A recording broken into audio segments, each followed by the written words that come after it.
namanya Red Hat Enterprise Linux. Nah, tujuannya itu adalah untuk membantu peserta agar siap menggunakan Red Hat Enterprise Linux versi 9. Adapun hadirin atau audiens itu perorangan yang baru mengenal Red Hat Enterprise Linux yang berencana mengakses sistem Linux untuk pekerjaan masa depan ataupun tugas kuliah mereka.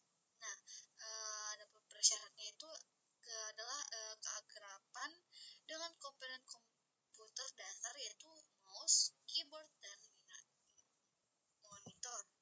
Maksudnya adalah sasaran pesertanya, yaitu orang-orang yang mungkin belum berpengalaman dengan Linux tetapi ingin mempelajarinya untuk kebutuhan kerja atau kuliah.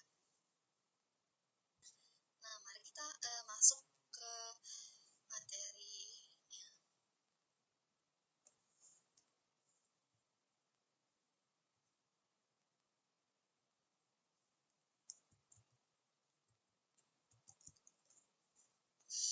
Nah, dapat teman-teman lihat, jadi pada bagian ini kita akan membahas orientasi lingkungan kelas yang digunakan dalam pembelajaran Linux ini. Nah, di gambar ini kita bisa melihat gambaran umum jaringan yang dipakai selama kegiatan berlangsung. Nah, lingkungan ini tuh terdiri dari beberapa komponen seperti jaringan internet dan fasilitas, jaringan kelas, jaringan untuk mahasiswa, serta beberapa jenis mesin yang akan digunakan.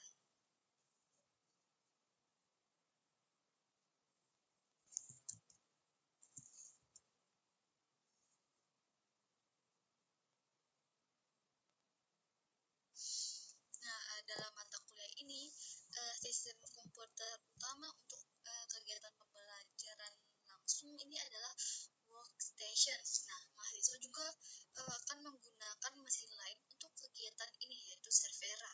Kedua, sistem tersebut berada dalam lab example domain DNS. Jadi, semua sistem komputer siswa ini memiliki akun pengguna standar student yang menggunakan kata sandi student root, yaitu kata sandi pengguna di semua sistem siswa adalah Red Hat.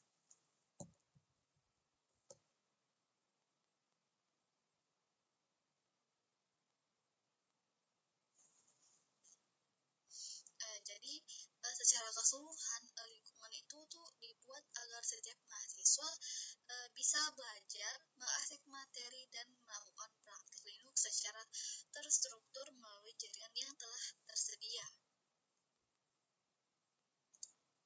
Teman-teman dapat melihat pada tabel 1 yaitu mesin kelas. Nah, di sini ada Station Lab Example.com. Ini adalah nama mesin dengan alamat IP 172.250.254 dengan peran sistem gateway untuk menghubungkan jaringan pribadi siswa ke server kelas. Nah, ini harus selalu berjalan. Yang kedua ada kelas contoh.com. Nah, perannya dia ini itu untuk server yang menyimpan materi kelas yang dibutuhkan. Lalu ada yang namanya workstation lab example.com. Nah, ini ada alamat IP-nya. Lalu perannya dia itu untuk station kerja grafis untuk penggunaan siswa. Dan yang terakhir ada yang namanya Servera lab example.com. Dan ini adalah alamat IP-nya dan perannya dia itu sebagai server terkelola A. Nah, fungsi utama mesin ini adalah tuh sebagai router antara jaringan yang menghubungkan mesin-mesin siswa dengan jaringan kelas. Jadi jika mesin yang ini mati, maka mesin-mesin siswa lain hanya dapat mengakses sistem yang berada di jaringan siswa masing-masing. Nah, beberapa sistem di ruang kelas menyediakan layanan pendukung. Nah, dua server seperti content example.com dan material example.com. Nah, ini tuh merupakan sumber perangkat lunak dan memberi laboratorium dalam kegiatan praktikum.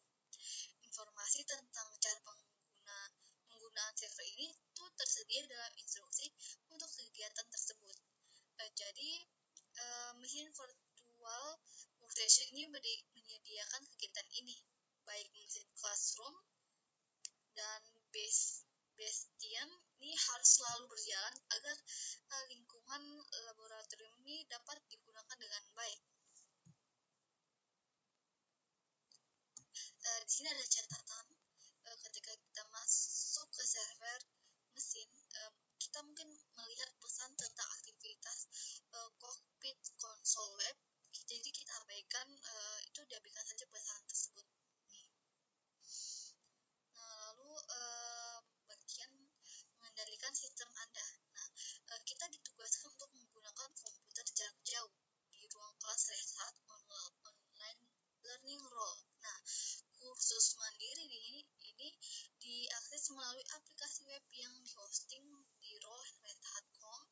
Kita masuk ke situs ini dengan kredensial pengguna portal pelanggan Red Hat Anda.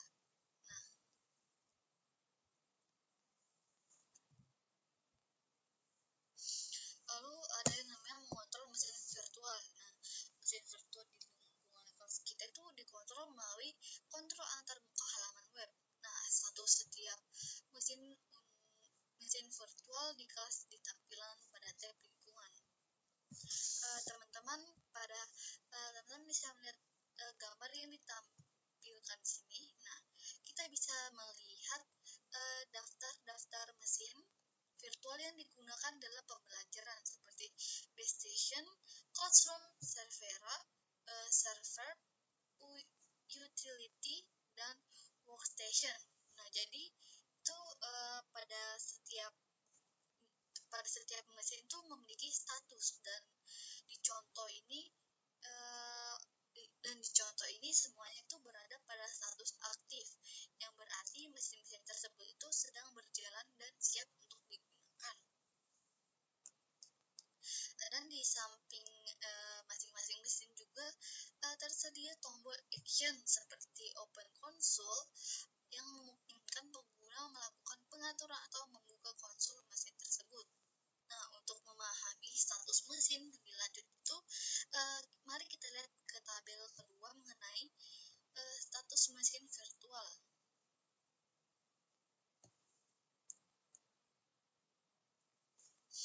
Di sini status mesin virtual yang pertama adalah bangunan, yang berarti itu mesin virtual ini tuh sedang dibuat atau sedang dipersiapkan.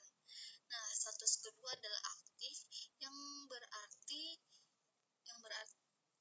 berarti mesin virtual sedang berjalan dan dapat digunakan. Jika mesin baru saja dinyalakan, jadi beberapa layanan mungkin tuh masih dalam proses aktif sepenuhnya. Lalu ada status yang terakhir adalah berhenti, yaitu kondisi ketika mesin virtual sudah dimatikan total. Jika dinyalakan kembali, maka mesin akan melakukan proses booting dan kembali ke kondisi terakhir sebelum dimatikan. Namun seluruh data pada disk tetap dipertahankan.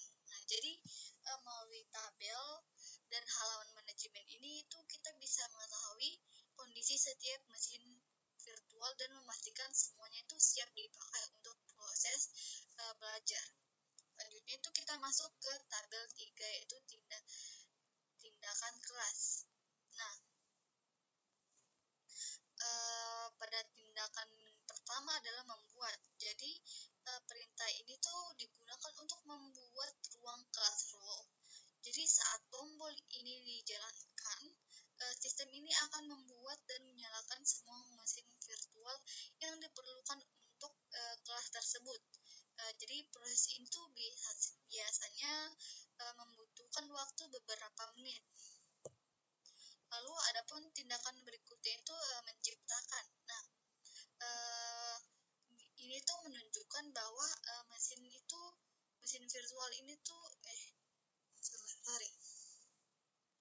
ini menunjukkan bahwa mesin virtual kelas sedang dalam proses pembuatan. Sistem sedang menyiapkan dan menjalankan seluruh mesin virtual untuk kelas tersebut, dan prosesnya itu juga akan memakan waktu beberapa menit. Selanjutnya ada tindakan menghapus.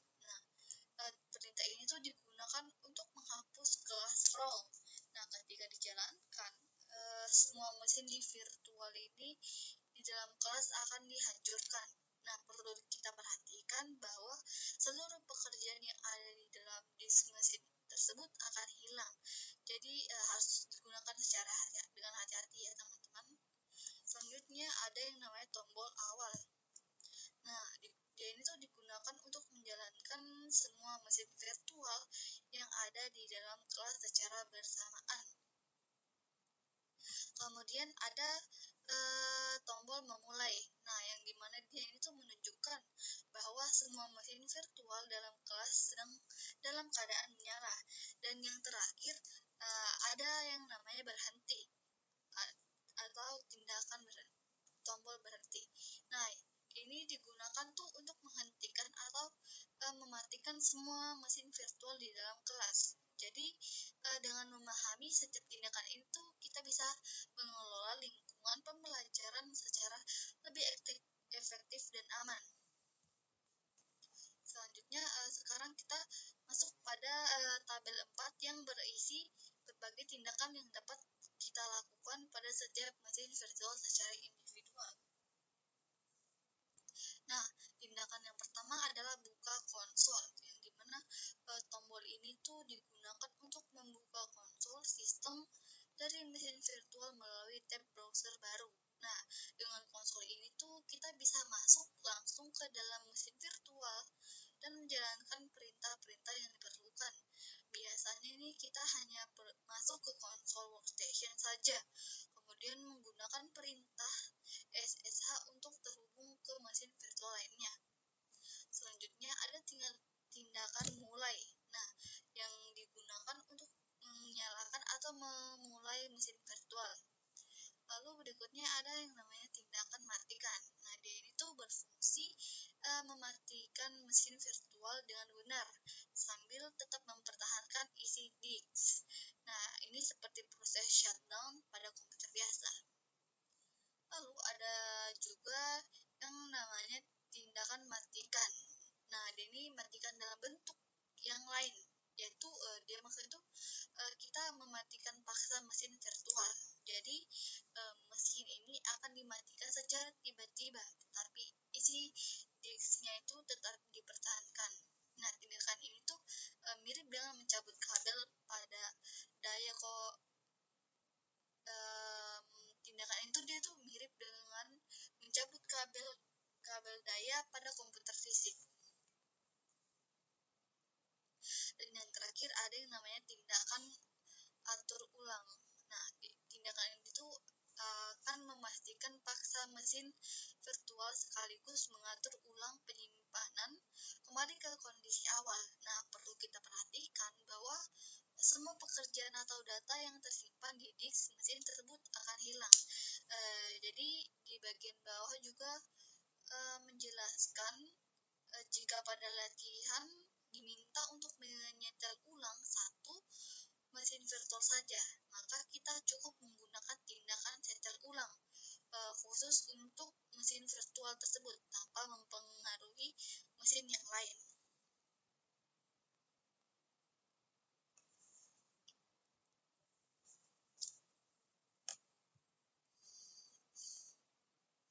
Lalu jika kita ingin mengembalikan lingkungan kelas ke keadaan semula di awal kursus, kita cukup klik hapus untuk menghapus seluruh lingkungan kelas. Nah, setelah lab dihapus, kita klik buat untuk menyediakan serangkaian sistem baru. Nah, ini adalah contoh peringatan dari operasi hapus. Lalu selanjutnya di sini ada timer berhenti otomatis dan hancur otomatis. Nah, jadi pendaftaran Red Hat Online Learning ini memberikan kita alokasi waktu komputer yang tetap. Nah, untuk membantu menghemat waktu yang dialokasikan, kelas role menggunakan pengatur waktu yang akan mematikan atau menghapus lingkungan kelas ketika pengatur waktu yang sesuai berakhir. Jadi untuk menyesuaikan pengatur waktu, temukan dua tombol plus di bagian bawah halaman manajemen kursus. Lalu kita klik tombol berhenti otomatis plus untuk menambahkan 1 jam lagi ke pengatur waktu otomatis. Nah, klik tombol hapus otomatis plus untuk menambahkan 1 hari lagi ke pengatur waktu hapus otomatis. Lalu berhenti otomatis berhenti otomatis ini memiliki batas waktu maksimum 11 jam dan hapus otomatis memiliki batas waktu maksimum 14 hari.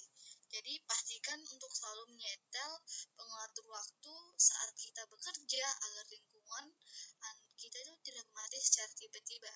Jadi berhati-hatilah untuk tidak menyetel pengatur waktu yang terlalu tinggi yang dapat membuang jatah waktu berlangganan kita.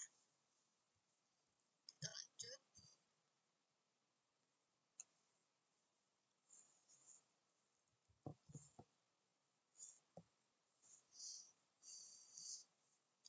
Nah, selanjutnya kita masuk pada bagian melakukan latihan laboratorium. Nah, dalam kursus ini tuh kita akan menemukan beberapa jenis aktivitas laboratorium yang dirancang untuk membantu kita memahami dan mempraktikkan dasar-dasar Linux. Nah, secara umum itu ada 4 jenis aktivitas lab. Yang pertama itu ada alat bantu terbimbing atau QIDE lab. Nah, ini tuh adalah latihan praktik langsung yang mengikuti materi presentasi atau penjelasan sebelumnya. Pada QIDE lab kita akan diberikan langkah demi langkah yang harus dikerjakan sehingga kita tinggal mengikuti saja instruksinya dari awal hingga selesai. Lalu yang kedua ada yang namanya akuisisi atau acquisition lab. Nah, di lab jenis itu biasanya digunakan untuk mengecek pemahaman dasar kita. Nah, di sini tuh kita tetap melakukan tugas langsung, namun tidak selalu bersifat praktis seperti konfigurasi sistem. Tujuannya dia tuh untuk lebih penguatan konsep. Yang ketiga ada yang namanya lab akhir bab atau end of chapter lab. Nah, dia ini adalah latihan tingkat lanjut yang bisa dinilai.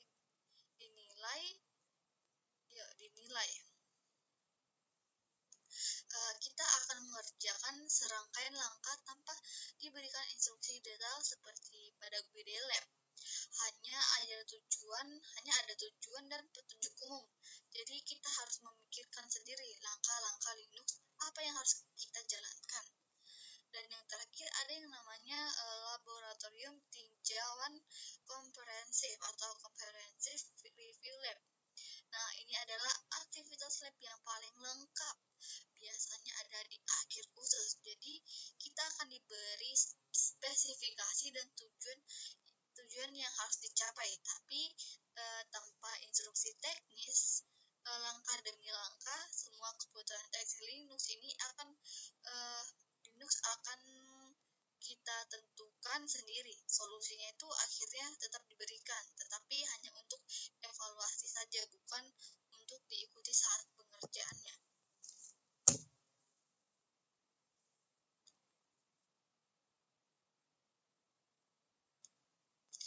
Jadi untuk mempersiapkan lingkungan lab kita di awal setiap aktivitas praktik, kita jalankan lab start perintah dengan nama aktivitas yang ditentukan dalam instruksi aktivitas. Nah, demikian pula di akhir setiap aktivitas praktik kita jalankan perintah lab finish dengan nama aktivitas yang sama untuk membersihkan setelah aktivitas. Nah, setiap aktivitas praktik ini memiliki nama yang unik dalam setiap mata kuliah. Ini adalah sintaks untuk menjalankan seri pelatihan adalah ini. Mahasiswa dapat teman-teman lihat.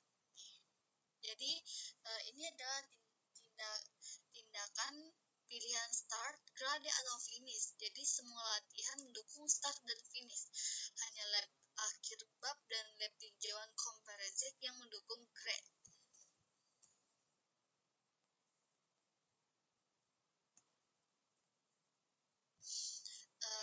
Kita masuk ke bagian latihan start. Jadi tindakan ini adalah start yang memverifikasi sumber daya yang diperlukan untuk memulai latihan. Nah, tindakan ini tuh mendapat mencakup mengonfigurasi pengaturan, membuat sumber daya, memeriksa layanan prasyarat, dan membantu memverifikasi hasil yang diperlukan dari latihan sebelumnya. Di sini kita dapat melakukan latihan kapan saja, bahkan tanpa melakukan latihan sebelumnya. Yang kedua ada grade atau nilai. Nah, untuk aktivitas yang dapat dinilai, tindakan tersebut tuh mengarahkan lab perintah untuk mengevaluasi pekerjaan Anda dan menampilkan daftar kriteria penilaian dengan status pass atau fail untuk masing-masing kriteria. Nah, untuk mencapai pass status untuk semua kriteria itu kita perbaiki kegagalan dan jalankan kembali grade tindakan tersebut. Dan yang terakhir ada finish atau menyelesaikan. Nah, pada tindakan itu dia membersihkan sumber daya yang dikonfigurasi selama latihan. Di sini kita dapat melakukan latihan sebanyak yang kita inginkan. Jadi perintah lab ini mendukung penyelesaian tab. Misalnya untuk menampilkan semua latihan yang dapat kita mulai, kita masuk ke lab start, lalu untuk menekan tombol tab 2 kali.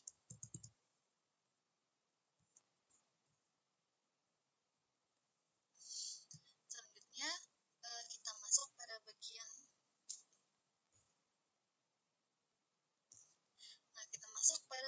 bab 1, yaitu pengantar Linux. Jadi ini adalah abstraknya, itu sasarannya itu tujuan Linux dan distribusi. Bagian nih distribusi Linux dan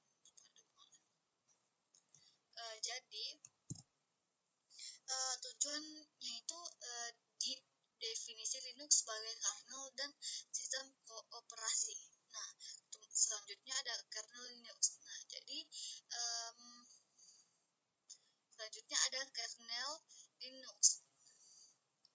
Di sini meskipun orang sering menyebut Linux sebagai sistem operasi, sebenarnya dia itu adalah kernel.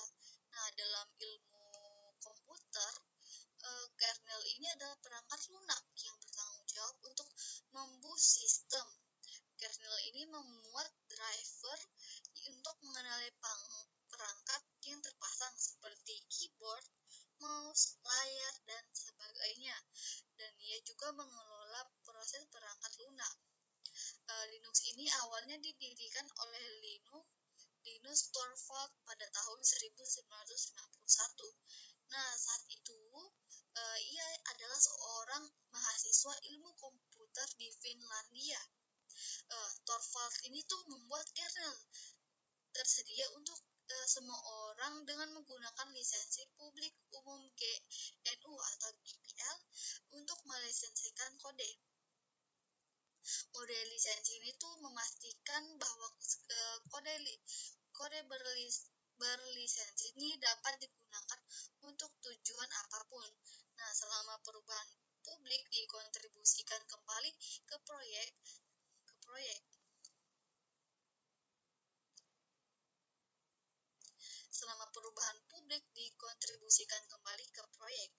Nah, setelah Torvalds mengumumkan proyek tersebut kepada pengembang lain di internet, para programmer dari seluruh dunia ini menyumbangkan kode ke kernel Linux. Di antara kontributor awal tersebut adalah Red Hat yang telah berkontribusi pada pengembangan sistem operasi Linux sejak 1993. Nah, selanjutnya pada tahun 1998 ini, Christine Peterson menciptakan istilah sumber terbuka untuk mendeskripsikan kode yang dibuat secara kolaboratif dan dibagikan secara bebas.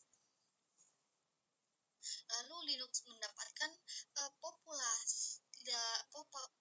popularitas di kalangan pengembang karena semua kodenya ini tersedia untuk dipelajari, dimodifikasi, dan dibagikan. Linux ini sendiri itu diadopsi oleh administrator sistem di seluruh dunia kernel Linux yang dikombinasikan dengan aplikasi yang ditulis oleh proyek GNU West, not Unix. Jadi mirip dengan sistem operasi server Unix yang ada, tetapi dia berjalan pada perangkat keras komoditas. Nah, saat ini tuh Linux tersedia bagi siapapun yang ingin menjalankannya dan bagi pengembang manapun yang ingin membangunnya. Linux juga umum digunakan di server, cloud, desktop, laptop, serta perangkat konsumen seperti Android, Chromebook, dan Steam Deck. Nah, adapun tujuan kernel ini, ketika kita menyalakan komputer, sebuah chip pada motherboard yang dimuat dengan firmware mencari hard drive yang berisi aplikasi yang disebut pemuat bootloader adalah perangkat lunak yang membuat kode sistem operasi ke dalam memori untuk dieksekusi. Setelah komputer ini menemukan bootloader akan mengambil alih proses boot dan menemukan kernel. Nah, kernel ini dimuat ke dalam memori, memeriksa perangkat keras dan membuat driver yang sesuai untuk perangkat keras komputer yang terdeteksi. Nah, service manager diluncurkan dan menyediakan jaringan, grafik, suara, layar login, dan sebagainya. Setelah proses booting selesai, kernel akan tetap berjalan di latar belakang, tetapi kita akan diminta masuk agar dapat membuka antarmuka ke aplikasi di komputer. Nah, di Linux ini tuh kita memiliki akses kedua antarmuka. Antarmuka pengguna grafis GUI adalah antarmuka tunjuk dan klik di mana data ini direpresentasikan oleh ikon dan tampilan visual. Nah, shell, terkadang juga disebut terminal atau konsol, adalah ini perintah teks yang memungkinkan kita mengetik dan menjalankan perintah. Banyak juga pengguna Linux yang sering menggunakan kedua antarmuka tersebut. GUI ini menyediakan konvensi umum desktop seperti ikon untuk berkas dan folder, menu, dan sebagainya. Shell ini efisien dan dapat diprogram dan lebih cepat daripada menggunakan GUI melalui jaringan. Kursus ini mengajarkan kita keduanya. Adapun tinjauan umum distribusi Linux. Individu dan perusahaan membangun Linux dari komponen-komponennya dan kemudian mendistribusikannya secara daring agar dapat digunakan oleh orang lain. Nah, ketika kita mengunduh Linux sebagai sistem operasi, kita mengunduh distribusi dari Linux. Sebuah distribusi sering disebut distribusi, disingkat adalah versi khusus dari sistem Linux dan dapat diproduksi oleh siapa saja yang memiliki keterampilan dan kebutuhan untuk membuatnya. Sebagian besar distribusi ini dirancang untuk tujuan tertentu. Misalnya tuh Raspberry Pi itu adalah sistem tertanam berdaya rendah seukuran kartu kredit, sehingga menjalankan distribusi Linux yang hanya menyediakan driver dan layanan khusus yang dibutuhkan oleh perangkat kerasnya. Bahkan terdapat lebih sedikit perangkat lunak dalam Universal Basic Image Red Hat karena digunakan sebagai fondasi untuk layanan cloud yang tidak memerlukan pustaka seperti dibutuhkan komputer fisik. Nah, ini sebaliknya distribusi Fedora berisi driver untuk perangkat keras konsumen terbaru guna dia memastikan printer, kartu suara, kartu grafis, webcam, dan peripheral lainnya berfungsi sebagaimana mestinya. Distribusi Linux yang paling menonjol cenderung diproduksi secara konsisten dan andal. Ada beberapa distribusi didukung oleh perusahaan seperti Red Hat, sementara yang lain merupakan upaya sukarela. Distribusi Linux yang populer mencakup proyek-proyek berikut seperti Red Hat Enterprise Linux atau disingkat RHEL adalah distribusi populer di server dan cloud. Nah, Red Hat Enterprise Linux ini berfokus pada stabilitas dan dukungan jangka panjang dan dikembangkan oleh Red Hat. Yang kedua ada CentOS. Nah, ini adalah platform pengembangan untuk Red Hat Enterprise Linux. CentOS ini dikembangkan oleh Red Hat dan para sukarelawan. Yang ketiga ada Fedora. Nah, Fedora dia ini berfokus pada jadwal rilis yang cepat agar dapat menyediakan fitur-fitur terbaru. Fedora ini digunakan sebagai fondasi untuk CentOS dan Red Hat Enterprise Linux. Fedora ini dikembangkan oleh para sukarelawan yang didukung oleh Red Hat. Dan yang terakhir ada yang namanya Debian. Nah, Debian ini tuh proyek sukarela yang berfokus pada stabilitas dan dukungan jangka panjang. Dan ini ada banyak distribusi turunan Debian. Berpindah-pindah distribusi Linux itu seperti membeli ponsel baru. Nah, konsep dasarnya memang beda, tetapi kita mungkin perlu mempelajari aplikasi mana yang harus digunakan untuk memasang aplikasi. Lalu letak tombol untuk bergabung ke jaringan, cara mengubah pengaturan tertentu atau keluar dari sistem. Jadi kursus ini tuh membantu kita mengenal teknologi Linux yang umum digunakan di berbagai sistem Linux. Baik kita menggunakan Linux di laptop maupun sebagai kontainer yang berjalan di cluster OpenShift di cloud. Kita akan mempelajari cara berinteraksi dengan desktop serta perintah-perintah penting yang perlu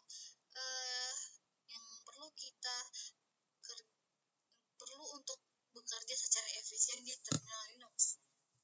Selanjutnya mengidentifikasi distribusi Linux suatu sistem. Jadi kursus ini berbasis sistem Red Hat Enterprise Linux seperti banyak distribusi lainnya. Red Hat Enterprise Linux ini menggunakan desktop GNOME sebagai GUI-nya karena distribusi menggunakan begitu banyak komponen umum. Nah, distribusi yang kita gunakan tidak selalu jelas. Kita juga dapat mengidentifikasi distribusi sistem Linux dengan berbagai cara. Misalnya itu kita melihat informasi sistem dari aplikasi pengaturan di GUI. Nah, informasi ini mencakup memori, prosesor, penyimpanan, dan properti sistem lainnya. Untuk mengakses informasi sistem, setelah masuk ke sistem, kita mengklik aktivitas di pojok kiri atas desktop, kemudian kita ketik pencarian setting. Nah, klik hasilnya dan tekan enter pada papan ketik kita. Lalu di jendela pengaturan kita gulir ke bawah daftar panel di panel kiri dan klik tentang. Lalu kita dapat memverifikasi nama distribusi beserta versi sistem operasinya di kotak nama OS. Baik, pada video kali ini saya kira itu saja penjelasan mengenai Linux. Di video selanjutnya kita akan memulai bagaimana cara mempraktikannya langsung pada Linux ini sendiri. Baiklah, itu saja dari saya. Wassalamualaikum warahmatullahi wabarakatuh.